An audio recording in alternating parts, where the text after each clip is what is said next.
Well, today you have to define what self-prospecting is, because the definition of today is different from yesterday. Yesterday, self-prospecting embraced about everything. You know, what you did with realtors, what you did with referrals. That was self-generated effort, and what you did on your own. Mm-hmm. Today, I separate the realtor sale from the others. That's a separate category. How well am I doing with broker co-op? That's mm-hmm. one. And then referrals is a separate category. How mm-hmm. well am I doing with the referral sale? And the referral sale, by definition, is the sale gotten from a happy owner. Mm. Procured from a happy owner once they buy. But self-generation or self-prospecting is, in my mind, defined by the referred lead. Mm. Now, the referred lead is not really a sale yet, because it's a name and address I pick up in a supermarket line or a movie theater line or something, where I'm asking casually a person I meet somewhere, you know, by the way, who do you know that might be looking for a home? And I'm passing out a business card. So today's definition of self-generation is, what do I do other than broker co-op and referral sales to generate my own traffic through outreach programs? And that means having spheres of influence or influencers working for me on my behalf away from the site. It might be people at title companies. It might be people in public utilities. They're talking up me and my communities. It might be heads of small business companies or large business companies or personnel directors or HR people. It might be as simple as contacting the Chamber of Commerce and asking for leads, inquiries, people asking about the area, and then sending brochures out to those people. Maybe it's a contact with a welcome wagon group that's inviting new people in that might not have made a home buying decision yet. It might be as simple as contacting some high rent apartment managers and is there anybody coming in or leaving that might be looking for a home? We might make a contribution to their favorite charity or something if they'll send sales my way. It's whatever I do in the area of generating business on my behalf, other than doing the broker co-op and doing the referral, in my definition. Now, what number should it be? I believe any salesperson that we bring into the industry should start out with the good habit. We expect 1 out of 10 of your sales, or 10%, to come through your own efforts. Okay. Once you see maybe an avenue for success in that, which we can expand upon, we might move that up to a 1 out of 5 or a 20% through self-generation. I know salespeople that over the years it's been all self-generation, for example, because they've had to. I had a sales staff once where it was all specialty sales. They had to go out and make it themselves, or they didn't make it, plain and simple.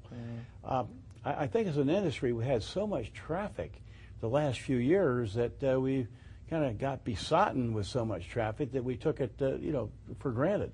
Now we're not getting that traffic anymore, and my rule is never let a week go by without 10 new registrations.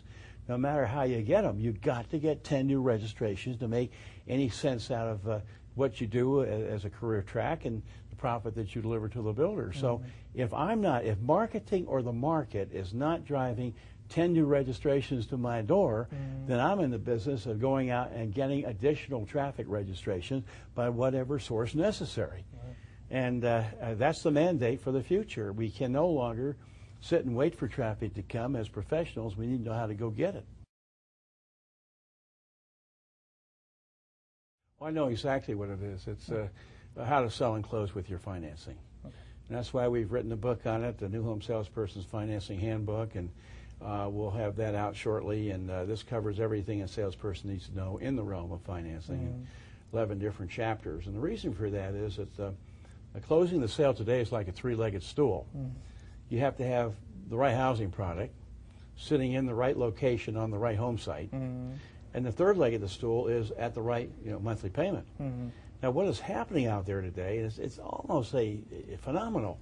Salespeople are getting the first two legs of the stool in place, but they're not working the third leg of the stool. They're handing out business cards to potential buyers saying, here's my lender's card, go call my lender, and when you're qualified, come back and I'll sell you a home. I went into a buying situation on a buyer's bus in downtown Fort Worth to buy mid-rise and high-rise. I walked into 7 different offices. I asked for financing information on 7 different kinds of properties, and not one salesperson could give me an answer. I walked out of each buying opportunity saying, I don't know what the monthly payment is. I'm not getting it from the salesperson. So if I were a real buyer, I wouldn't have bought anything. The single biggest shortfall in the housing industry today, counting everything by my mind, I'm talking construction, land development, getting money from the bank, whatever it is salespeople that don't know how to sell and close with their financing. Because if they don't, they can't close the loop, and that buyer goes somewhere else, don't they? Or worse yet, they don't buy at all. They stay in the nest they're in today. And that's the biggest tragedy. So that's what I do. I would approach that subject with my sales staff on my next meeting and say, okay, we're embracing on a 10 weeks of how to sell and close with your financing. We're going to ally ourselves with, let's say, a major lender like a MetLife who's ready, willing, and able to train the sales staff.